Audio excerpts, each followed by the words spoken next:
Zalaka. Parce que rigueur au batenaka pas y a faire. Pas tenango peut pas Adolphe. C'est parce que Balobi faire m'atinda c'est Léo.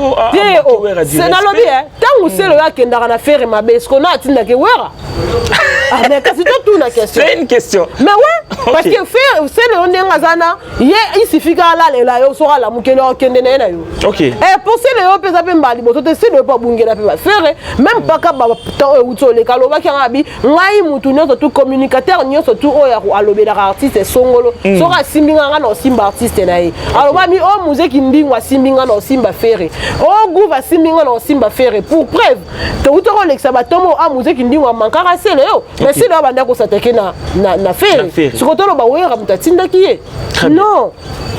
C'est le a mukolo. Baza ba peu près ma génération mokona ba ferré. Donc ça dit que il est responsable de ce qu'il fait.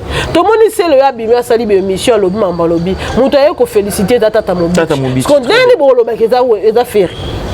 OK. C'est le tolo bango za tata. C'est ça aussi. Si ko lobby tata te poani bo lobby ferré pendant que ferré vandi kimia, azu ko na ni nabino affiche nabino concert à poster. Alors que ouais à poster à ferré kana suka. C'est peut-être na une semaine na yo posté mais faire à ça là mingi très bien si koto lo bani faire atinda kuda ba goloba kende et pas wera parce que bobenga hypocrite par rapport à nous donc ceux qui ba moni ba bazo lief fait sikamonde baba hypocrite faire ego là personnellement azara na rankine na fait na wera té azana relation ya bien na wera. Pourquoi je le dis? Parce que faire azara na kiloté autant à combo ya wera même na ba émission. Mais qu'est-ce qui fait que Baloba faire aza hypocrite?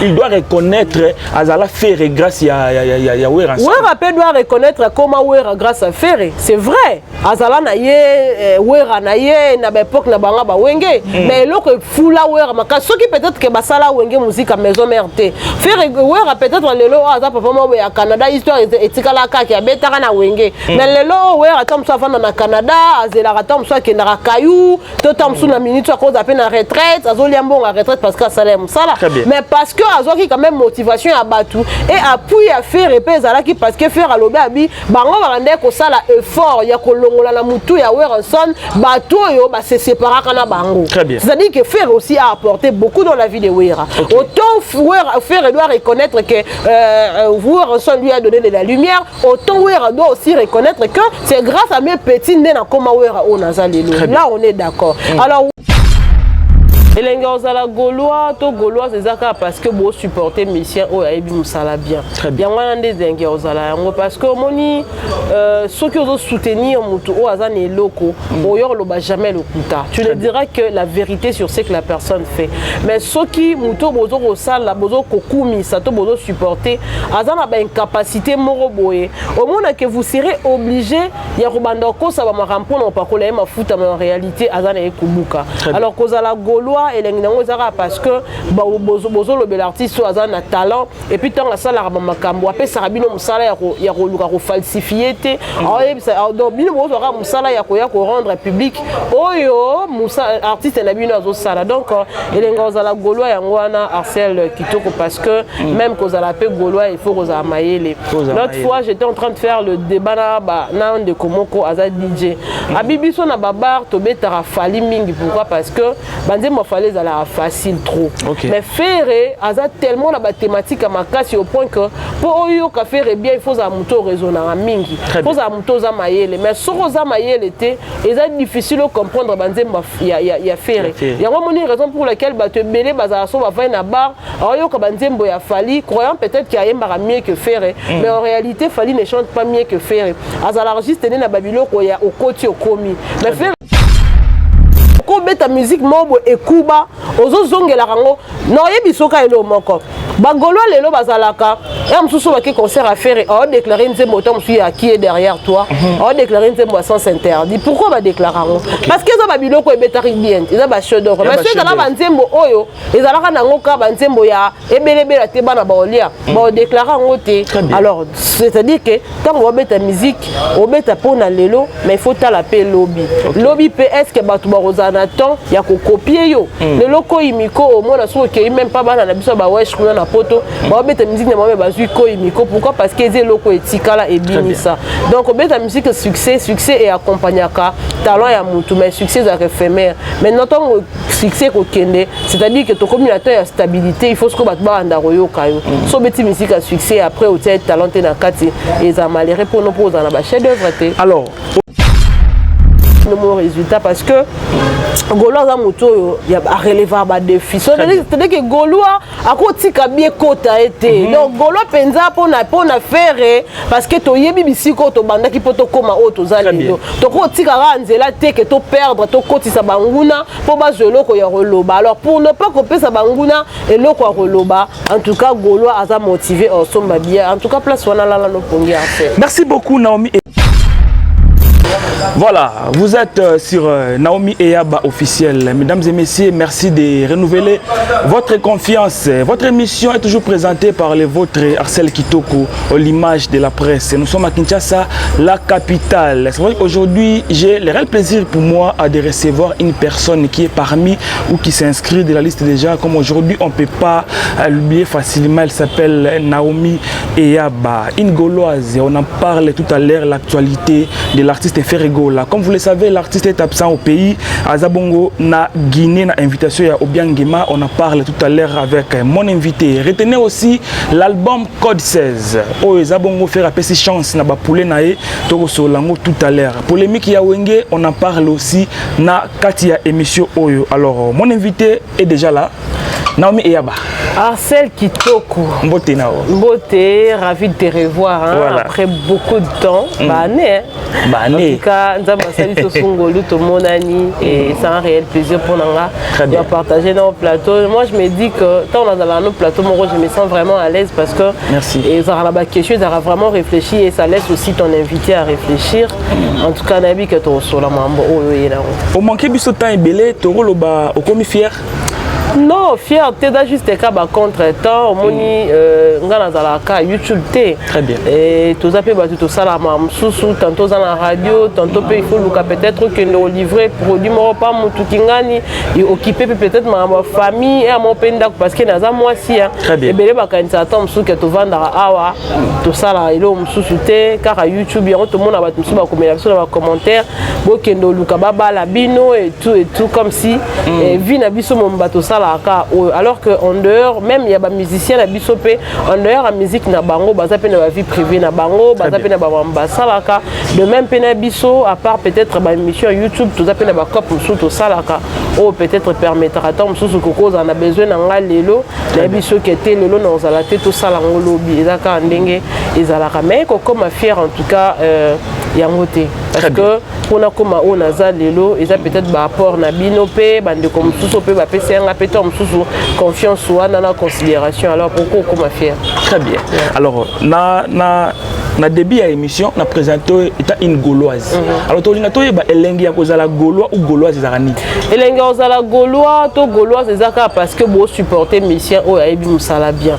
bien wana ndezengi ozala yango parce que moni ceux qui osent soutenir mutu o azana eloko oyo loba jamais le kuta tu le diras que la vérité sur ce que la personne fait mais ceux qui mutu bozo ko sala bozo kokumi ça to bozo supporter azana ba incapacité moro boye au moins que vous serez obligé ya robanda ko ça va me remplir pas ko la mafuta mais en réalité azana ekubuka alors kozala Gaulois et lenginango zara parce que bozo le bel artiste azana talent et puis tant la sala ba makambo apé sarabino musala ya ko luka ko falsifier te donc bino bozo ra musala ya ko rendre public oyo musa artiste na bino azo sala donc elenga zala Gaulois yango wana Arcel Kitoko parce que même kozala pe Gaulois il faut kozala mayele l'autre fois j'étais en train de faire le débat na de komoko aza DJ abibiso na babar to betara fali mingi pourquoi parce que banze mo fallait la facile trop mais faire aza tellement la thématique à makasi au point que pour yo ka faire bien il faut za muto raisonner mingi faut za muto za mayele mais soko za mayele te eza difficile de comprendre banze ya faire il y a une raison pour laquelle ba te belé baza so ba va na bar alors yo ka banze mbo ya fali croyant peut-être qu'il y a mieux que faire mais en réalité fali ne chante pas mieux que faire azala juste na babiloko ya okoti okomi mais faire esiko ta mutu mo betanga yembi lelo même lobi kuna oyoka biloko na eka bien donc c'est comme ça yango pe sa biso sentiment wana importance na musique ezara osala musique ya succès to osala musique ya venir non succès nde tolobaka eza éphémère mais musique ya venir ekobanda koteka yo même ata ozate oteka yo et tozongelaka toujours exemple oyo olobaka rumba na biso musique oyo lelo bafere baobeta bafali baheritier consort bazobeta bango bato babanda yango te baya okuta yango bango bayeka babakisi mwa langi mosusu ya sika et puis baza koévoluer nango alors soki bango babetaka yango par rapport ya bamusique na bango baobeta omonaki na bakelke chanson na bango bazaka toujours na habitude ya kozonga na bavie oyo babetaki bazoyibaka ndambo babiloko na bango bazotiaka na kati ya banzembo na bango pourquoi parce que bavie wana basalaka musique bien mais soki basalaka musique par rapport ya succès c'est que elingaki ezala peut-être les sous référence te na musique ya lelo non peso ka exemple moko typique soto bito beta musique à succès à l'époque oyo tout puissant l'homme au maquette bazaki pena na guerre il y a leadership entre ye na Taboulay très bien Taboulay banda obeta banzembo a aussi ça succès bat bon c'est par rapport à la thématique naie et puis bandek au cartonné alors tout puissant l'homme au maquette aussi voulait à tout prix qu'on parle de lui alors atali que qu'est-ce que je veux faire pour accrocher attention à Batou Veranga pour créer nzembo ayo créer Jackie na kata nzembo Jackie wana oko yo kanzembo wana jamais na bon na yo to na papa na yo bovali pourquoi parce qu'il y a de bêtises à ça qui nzembo on n'a pas avec l'idée que pesa etom susu ba disque to ni masala ki nzembo wana na idée kaka ya ko accrocher attention Batou pa na ye pour Batou ba comprendre ni na parce que nous les Congolais les hommes noirs nous avons toujours tendance à mettre beaucoup plus d'attention les loro mo peut-être des bêtises ozomona o soki to le kananzela muta pomper sur la pomper parfum ma casse ya leki tant sous 2-3 personnes quand dem barolo ba sur la parfum muta na bien mais so bo le kanebisika o solanier et domino mona ke mutu to azo le kazo kanga zolo solanier pour dire que biloko ezalaka beaucoup plus ezanango vraiment important te batu batela ngo kami alors moi je dirais que beta musique à succès c'est bien mais beta musique en gros oh attention ça du succès lobby batu baza apé suna makasa royo kango lobby mais so beti musique moro boy oh kaka pour sepelisa batu après tant batu ba sepela lobby au moins to koze suna musala osala or oko beta musique mobo ekuba ozo zongela kango no yebisoka elo moko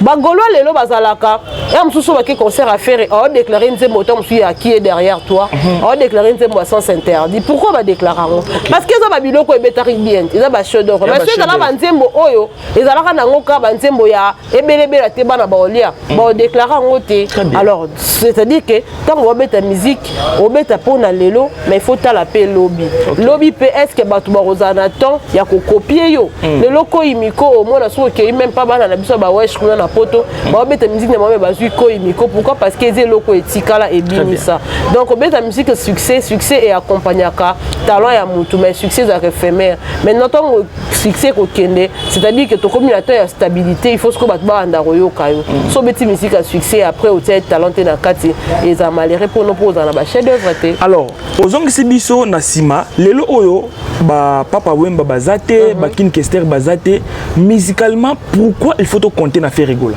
mais il faut te compter na faire rigola pourquoi parce que na 4 accords de vocal na moko eza ko englober ba corps de vocal ya batu ebele faire rigola aza na ko benga multiforme multisystème multi-personne soko lingi même parce que kozala na muto aza na capacité pour ça que toke même na ba vie lelo tokoma le to benga bango lelo ba légende to benga bango ba to ba kufa wana ba benga to kombongo ko ya ba mythe au fait ba koma le roi ba mythe na biso alors soto benga bango bongo eza pona ba musique o bango ba ndé ko beta mais soto bito zonga kana ba vie wana est-ce que ba vie ngo ba zaka pe na capacité ya ko interpréter pe ba ndeko na bango mususu ayembi pe so sibino na époque wana ça aussi c'est une question mais avec faire biso ba to vivre en époque na tozo comprendre que ce qui madilo azate faire azali arozong sabiso madilo so le ko la Taboulay azara souté le roi to na faire so to na beto yo kanze mba Taboulay to yo kango na concert à Stade de Martyrs dire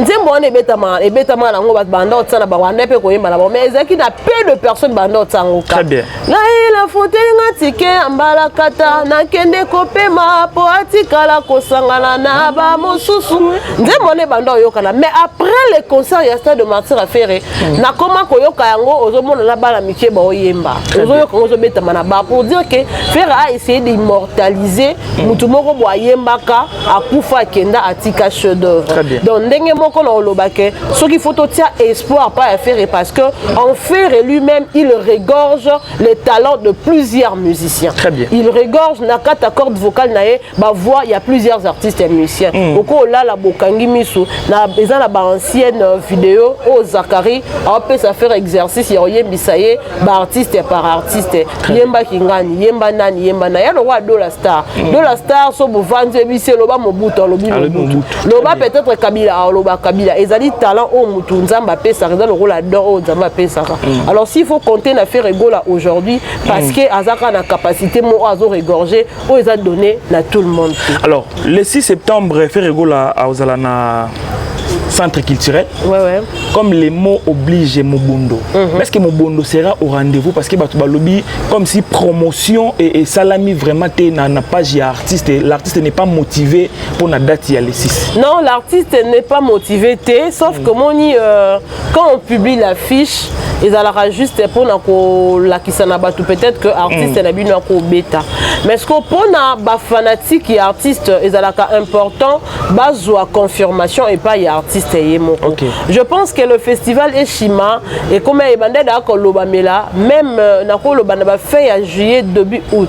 Okay. Nous on parlait déjà de ça. Mais après un moment on avait stoppé pourquoi parce que tout le monde qui n'a pas d'artiste non bah affiche quitter. Alors pour artiste aya se prononcer. Topé AP ça le go na ba fanatique net na ba communicateur na ba comment ça la large diffusion il y a événement mon c'est-à-dire ici déjà ba close na ba organisateur il y a eloko. Alors faire Regola a publié Festival Eshima en début à cette semaine même. Voilà. Donc pour dire que les ala qui n'ont pas clause de faire remplir et puis il y a azwapé acte le Congo pour appeler ça go. Alors le go a été donné, je pense que ba Gaulois déjà baza prêt au son habillé, bazozo c'est la juste car ba point de vente est officiellement communiqué pour que ba son habillé.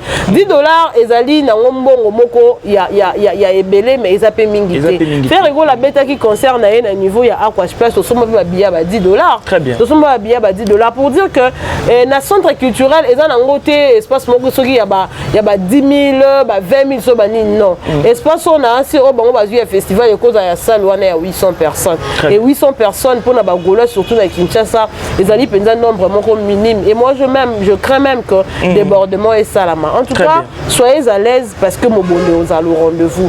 Nous avons déjà pris l'information, on fait la large diffusion, il y a événement wana et bon mon abino mon résultat parce que Gaulois za moto ya relever ba défi. C'est-à-dire que Gaulois a kotika bien kota été. Donc Gaulois penza pona faire parce que to yebi bisiko to banda ki poto koma auto za lelo. To kotika ra nzela te que to perdre to kotisa banguna po ba zelo ko ya roloba. Alors pour ne pas couper sa banguna et lo ko roloba, en tout cas Gaulois a motivé au somba bien. En tout cas place wana la no pongi a fait. Merci beaucoup Naomi Eyaba. Alors comment tu définis la mort? La mort.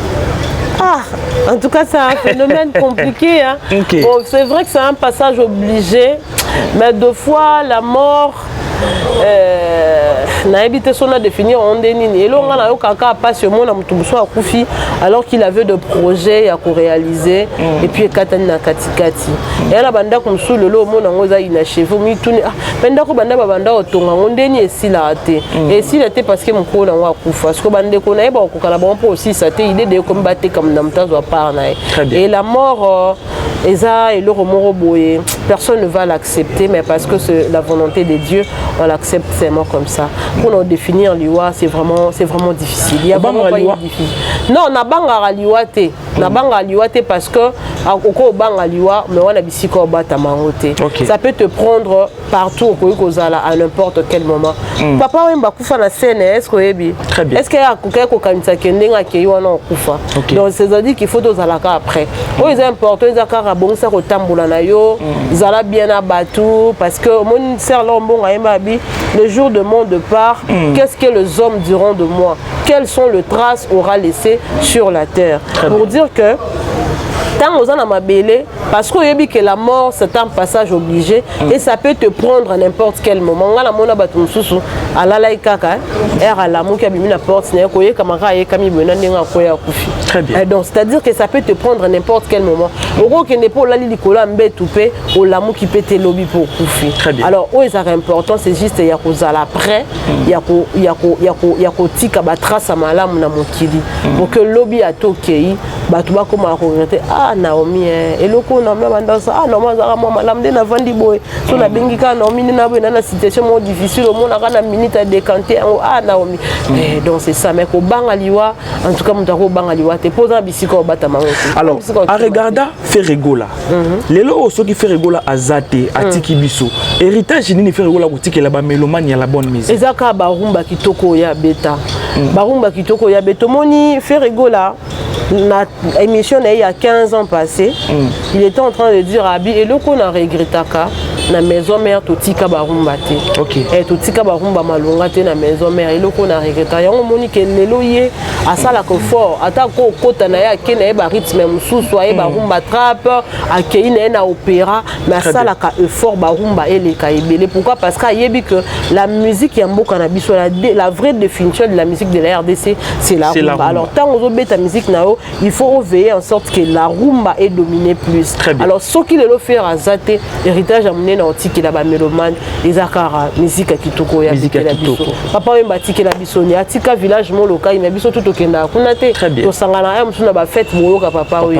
papa madilu système akufa kenda tika biso to kende na banda kuna ete ba bien na eso pas zoka ba trophée to yebite mais eloko ya tiki la biso za ba rumba donc c'est que eloko oyozo tiki la batu na par rapport ya musalo salaka ezaka ba œuvre oyo tiki oyo ko défendre yo même à tozate. Donc en gros ce qui fait rigoler le azate c'est la bonne musique oyo tiki la biso. Alors Olandi Didier Nzongo na ba dire na ye na ba propos na ye parce que toza tout sur Maramo Taliliwa. OK. Ozo analyser ni na ba dire ya Didier Nzongo y compris na Orligola.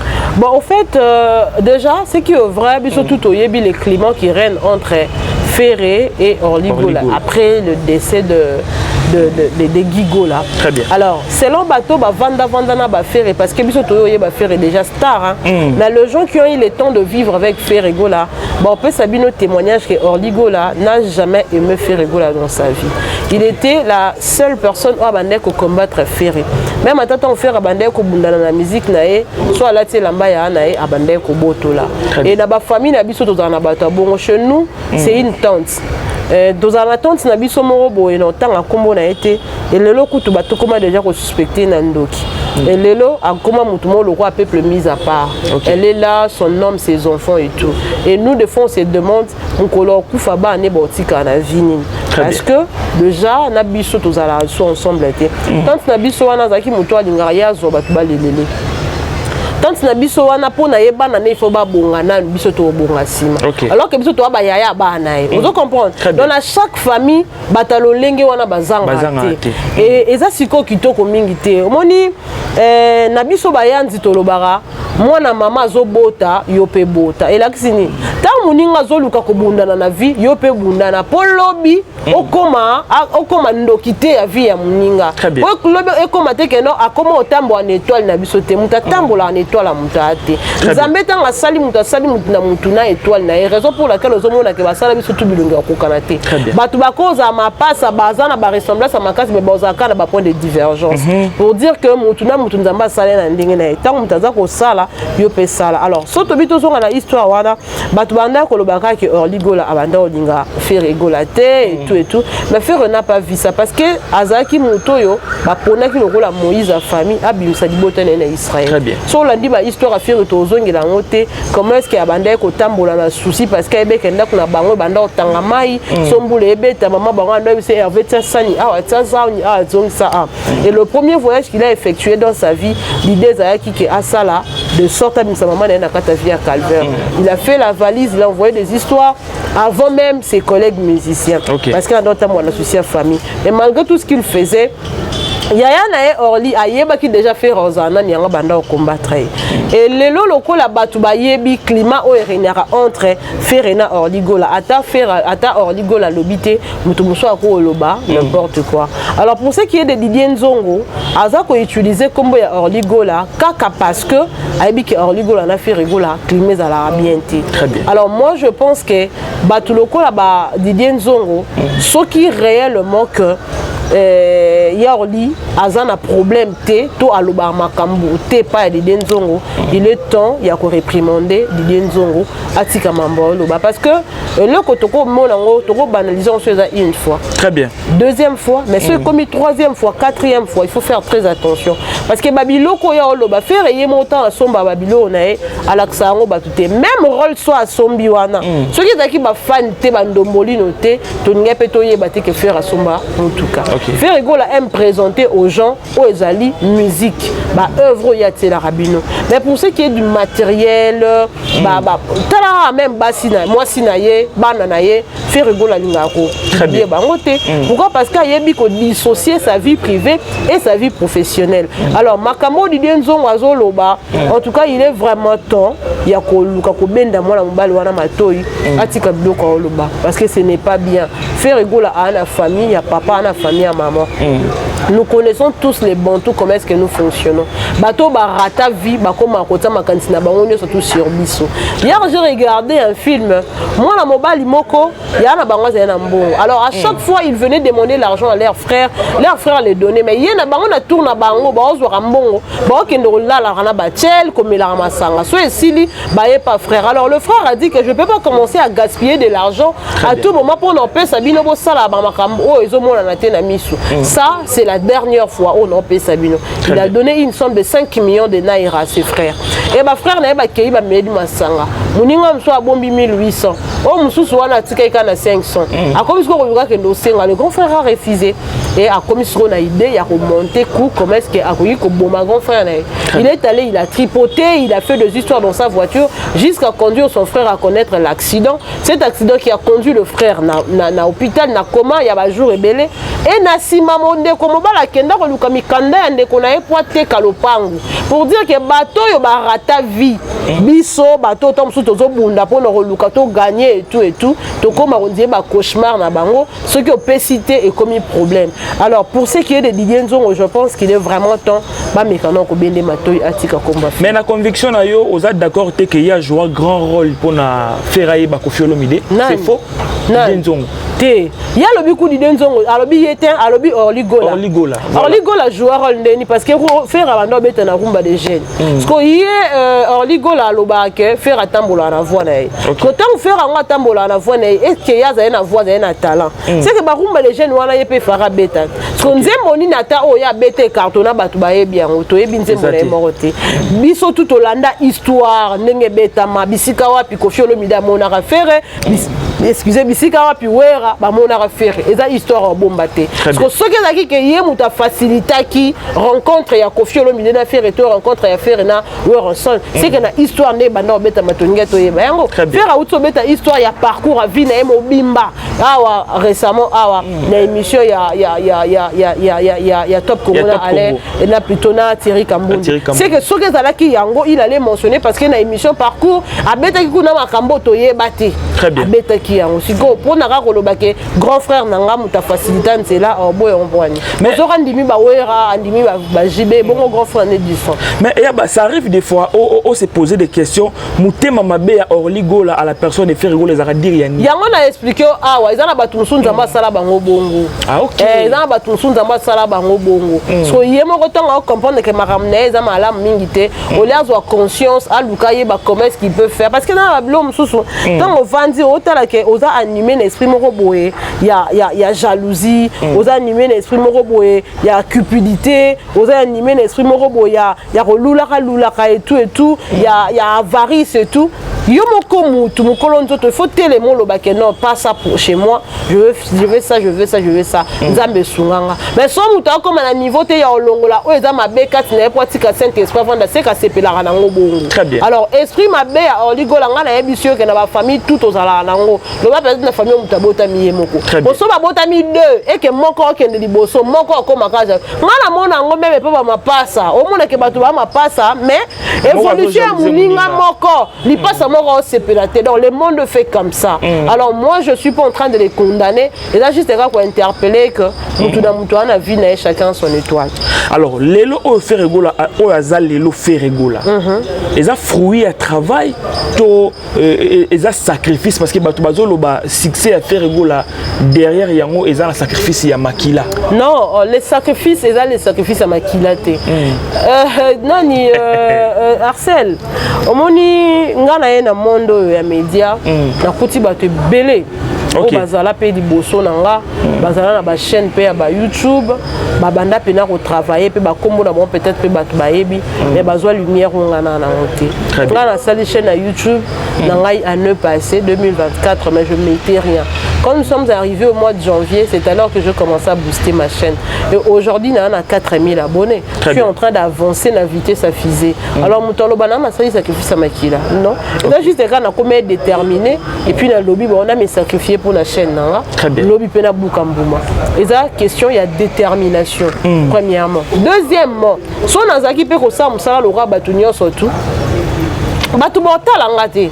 Mais ça parce que na tsama yele nanga moko boye capacité monzamba pesanga talent nanga monzamba pesanga yango na ya ko exploiter ngala ko sa pe mission na bien émission bien te mais yo talongo bien ya ba sale mission kitoko pourquoi parce que ene loko na dégage à 4 nanga et asko ba faire faire ya sacrifice à makila te kasi so na sacrifice à makila bo batu mususu na bo c'est pas ça sacrifice à makila et puis quand les gens disent que non muto a simbikisi qui c'est simbaka na muto dans étoile pour ça dans étoile te papa ato simbikisi elle batu mususu simba qui se bat ma bombe parce que toi les athées oh écolique au sala que qui soit ne tamboula vous comprenez même quand il y a pas pesa en mutu tout est pas pesa en mutu dans la makambo très bien ne dans la koko na biso mo boatike la kingani mais mituna est-ce que vous avez ka koko yo moko vous avez pe belé ma batike la on pour yo poani parce qu'on avait vu quelque chose qui était en toi on so bati eloko wana ero sangana ero tombola pour ma boko nyoso tout et fou la ka et multiplier ka et à moi tout msubo ko lo na boloni sika moko peut-être yo loni aya loni kuna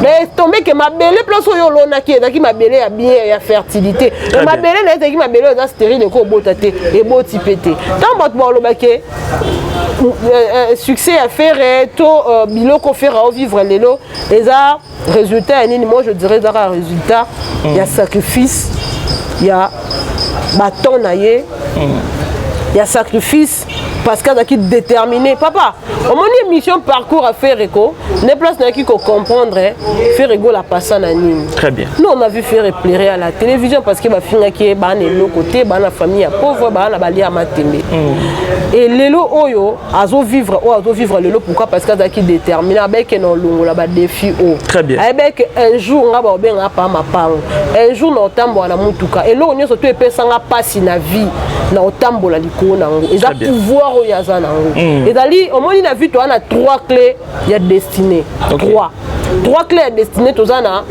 pouvoir so on a pouvoir muto za na pouvoir à ça la prière relaté na me makambu na ngo zo simba tete na muto za na pouvoir à déclarer ka lelo nde na telemi boye lelo jeudi ti na obima moyo kanga i journée yo kanga ne na kebo na zonga boyete yo na nzela na ngai fona kuta na boye il faut na vivre bonze na ngai feza la polele na telemi simo okota ka songa la zuma mbonga nana parce que na pouvoir on na ngo na za ko exercer deuxième clé est d'aller le savoir les savoirs so dans savoir il y a non ça l'émission on le bandé on le babo botala nga ba sepila ya savoir na nga très bien no yemba faire oyemba apesi makambu ba golo ba sepeli et à savoir alors bet album dynastie bo eyokani ba tout ba se mettre d'accord et à savoir lelo tongo mona ke ba mikolo ba ye ba vandi ba bi ke soki lelo le quoi ba papa yemba bazala raté muto alongola biso souci ba king kester menea et à faire rien et à savoir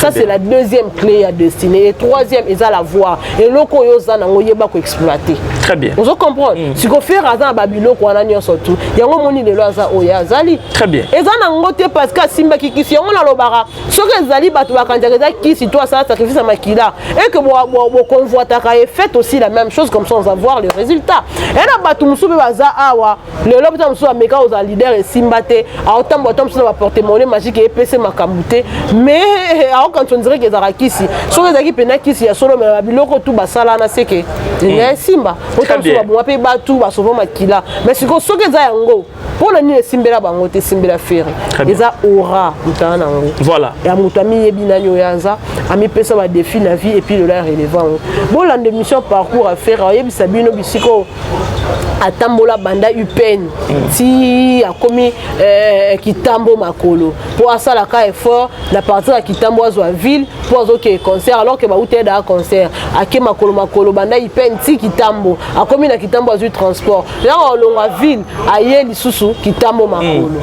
Très bien. Tout ça là bato bakokango to yango mona ke ana longa na orchestre faire kuna loko ezate bato bakendaka poto basalaka boye bafere bakembi ntango bafungoli maison mère basali maison mère pendant ce temps jibe obrûlé makasi soit zeye moto aconvoité makenda pa jibe to luka banzela musu mais il est resté le quoi bakuk fidèle na poste de le futail parce que bino lelo bokoma loba na biso mamba kisi par rapport à quoi. Alors to boucler mission na histoire on peut wenge parce que okoti yango relation ya Ferrego là na Weranson actuellement ils en en tout cas ngai personnellement moni soto bitolo ba ma relation à Ferrego là na Weranson o ele karanase biso to yebité. OK. Politique et ça la mana moité ça la mana miso batute. Yo mona ka e fayulu na tisekedi bakutani. Bisika ba planifier rencontre ngana to zaite. To yo mona ka bango monde kam to baye ba.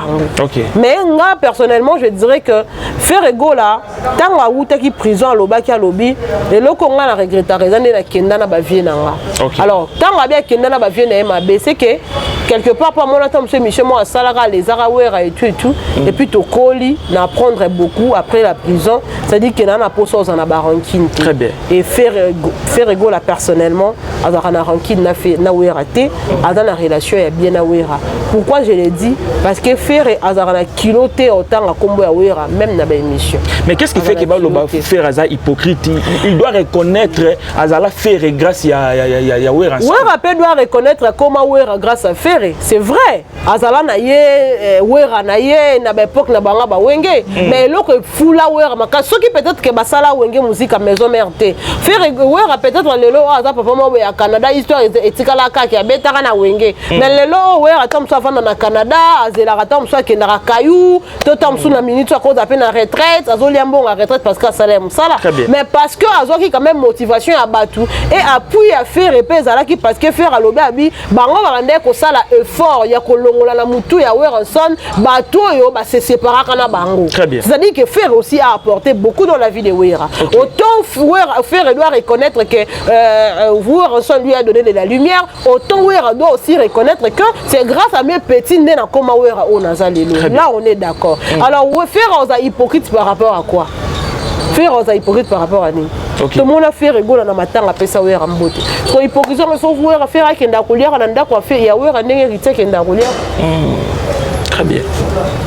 Bazaki patron na tout le baba ba frère parce que Ferre azaki moi musala Weraté il est parmi les cofondateurs ya Wenge Maison Mère et il faisait partie donc ça dit que ba collègue ba travailler qui et comme il attend que mon amutopé a salinzela na ye Ferre pas qu'il a sali pour orchestre na ye ndenge ka izalaka parce que rigueur ba tenaka pas ya Ferre pas tena ngo pe pas Adolphe c'est parce que balobi Ferre mutatinda seleyo c'est na lobi tangu selo ya kendara na Ferre mabe est-ce qu'on a tinda ke Wera ah mais c'est tout la question. C'est une question. Mais ouais, parce que Ferre c'est le ndengazana, il suffit qu'à la la yo sera la mukelo kende na yo. OK. Et pour c'est le pesa pe mbali boto te c'est le pas bungela pe Ferre même pas ka ba uto le kaloba ki ngabi ngai mutu nyoso tout communicateur nyoso tout oya alobela artiste songolo sora simbinga nga no simba artiste na ye. Alors ba mi o musique ndingwa simbinga no simba Ferre. O guva simbinga no simba Ferre pour preuve. To utoro lexa batomo a musique ndingwa mankara c'est le yo. Mais si là banda ko s'attaquer na Ferre. Ce que tolo ba Wera mutatinda ki non. C'est le a mukolo. baza ba peu près ba génération moko na ba ferry. Donc ça dit que il est responsable de ce qu'il fait. Tout le monde sait le abimi asali be mission lobby mamba lobby. Muto aye ko féliciter tata mobi. Parce qu'on deni bo loba ke za ferry. OK. C'est le tolo bango za tata. C'est ça aussi. Si ko lobby tata te poani bo lobby ferry pendant que ferry vandi kimia azu ko na na bino affiche na bino concert à poster. Alors que ouais à poster à ferry kana suka. Tu es peut-être na une semaine na yo poster mais ferry ça là ngo mingi. Très bien. Si koto lo bani ferry tinda kuda ba golo ba kende et pas wera. Parce que bo benga hypocrite par rapport à nous. Donc ceux qui ba moni ba bazo lier faut faire vraiment des baba hypocrite. Et à l'émission Céline Nango, qui soit sous kato boucler langue émission, mais est-ce que c'est important polémique auto viva ya wenge? Tendet na minute aussi mbaté. C'est vrai que bazana bango non na kata terrain ba obeta musique mais il faudrait ba yeba que musique etambola bongo ti. Musique etambola ka sobino boza bolongo ba misu ba yeba remplacer. Le lot on a période à FF faire rigola fali pour pas mukolo ba boza la te ba tout musu boya. Donc c'est-à-dire que ouais ranson jibem piano to ouais ranson na batata mobile na minute pena ba polémique en tout cas si mbaté. Et si mbaté. Très bien. Pour yebisa ba communicateur ouais ba combien. Tata mobile na ba communicateur combien. Très bien. Oh bon d'ailleurs ça la guerre au soit accueilli au pas on si batte polémique za rara on est dans minute mutatikali na ba communicateur et aka faire pour fali kuna ba tutu accueilli Kamso ba kimi na ba on a poto Alexis mutatikala chef de guerre a commis net donc on dit que azali suna ba tuté bato batikali pena ba défendre la bonne valeur en musique ezara ba golois na ba communicateur à faire pour yebisanga ba communicateur a wera ba combien baza même incapable ba texte ba billet voilà ah ben ouais parce que guerre on fait qu'un des bons autant que polémique oui mais polémique on va apporter nini très bien parce que polémique on est fait à bénéfice de part et d'autre voilà tant que na polémique wana tata auto bénéficier nini ou ra bénéficier nini donc kende siko na ba salo boté pour beta concert totale évolution bienna na on gagné très bien alors siko soki bozo comme à la bino niveau au teka ba billet na ba polémique on sait que inutile. Merci beaucoup Naomi et Yaba tala caméra na biso to komi na suka alors ba ba retenir pour na code 16 et puis ba programme ya faire alors code 16 bientôt et Robima parce que moni fait rigolo azara vraiment moto alinga rosala makambu pas à la va vite très bien alinga tanga ça et loko na ye et connaître réussite totale batu ba sepela nango les albums ba musicien oui mais ba musicien il y a Jet Set dans ali chef Jet Set c'est Ferrigola alors l'image au ba musicien surtout bazana c'est l'image de Ferry so ba bete loko moko raté c'est le nom de Ferrigola qui sera insulté alors pour ne pas que to comme à niveau to comme on critiquer il faut vraiment nango pour pas sa biso biloko ya bien mais ce n'est plus pour très longtemps on va pas finir cette année 2025 sans pour autant album Mwane Bima donc bagola boz à la focus en attendant la sortie de cet album on a encore de produits à consommer sur le marché comme je ne cesse de le dire nous avons de chansons même dans 4 albums Dynastie et ça ba vraie chanson ba chef d'œuvre mais tout ça est dans promotion mingité et peut-être cette initiative il y aura un titre moko de promouvoir en gros qui ont le c'est que seconde chance et comme il a 7 millions de vues alors pourquoi ne pas au salon pe na banzembo mususu na ba mobala batu banzembo wana ne sotwana et au sala bien alors pour ceux qui du 6 septembre, les Gaulois retenaient que Tozali, biso tout na rencontre Oeza na Katia centre culturel. C'est vrai que c'est un festival, mais Toyebi biso moko artiste auto soutien na salara. Lui il met du sérieux dans tout ce qu'il fait. Alingara maramnae tout est à la réussite. Alors et puis Tobo Sanate a dans la tête d'affiche et derrière lui il y aura aussi de musiciens Borbet le quoi Bagali Garvey. Toyebi que Bagali Garvey parmi ba idole na bango za ba faire. Alors tout ça là effort topé ça fait rigola. Climat pour favoriser koyemba nae. Alors soyons là nombreux, achetons nos billets incessamment point de vente aux ala communiquer. Attends le bien on a émission même au monde on a ba page, il y a ba fils aîné, il y a ba Gaulois du Padre, il y a ba Congo Lumière, il y a Gaulois de France en tout cas au monde on même la Gaulois Forever, ba site ba billet bisika aux ala pour dans son billet. $10 c'est beaucoup mais c'est peu pour le Gaulois. Alors mobilisons nous soyons là mon bondo. Très bien. Alors deux trois personnes Bamboté. Merci beaucoup à Maman dit Wembo Béton, on a fait Bamboté. Maman dit Mamadi M. Voilà. Na peso bambote bisiko za kolanda biso na pesi mbote na papa qui jambaki depuis Londres, papa la bilamba à Londres na peso bambote ya trop mbote na papa Antonio depuis le ZSA, en tout cas ba papa responsable, ba papa o abolingo, ba papa ba soutenir artiste Ferregola na pesi bino bambote maman Laurentine Lola bisiko kolandanga mbote na yangwana maman ABDZN big salutation, un grand merci à maman Bernice Mbumbu, maman Bernice qui fait à maman chérie na peso bambote, ma mère adoptive maman Beakanam, big salutation à toi maman depuis Suède, un grand merci comme ça maman Ange Mboulamo aussi na pesi mbote na imam Ismaël Monganza yanga ya tout le temps na beau sanité mon partenaire anonyme depuis quelque part, un grand merci à toi, je vous aime beaucoup, merci Arcel Kitoko pour cette le plaisir est partagé. Merci beaucoup. Merci Naomi Eyaba d'avoir été des nôtres, merci à Poutou Manik, c'est 3 fois Gaulois, je vous dis merci, merci à Chungu Bilé, les fous la balobi base immondel et Koyate depuis Angola, je vous dis merci, grâce à Luketo Bambote Nayo et Bambote Na balobi Hermès Monka, les princes des lions, les mignons garçons, les Arcel Kitoko, Elton Diogo R9 depuis France, Bambote Nayo, Allegria, Balotelli na Brésil, je vous dis merci et merci Nabinoto ou Talibiso na Naomi Eyaba officiel. Abonnez-vous, likez l'émission, commentez, partagez et ça la bien ma casse. On se retrouve à la prochaine. Bye bye.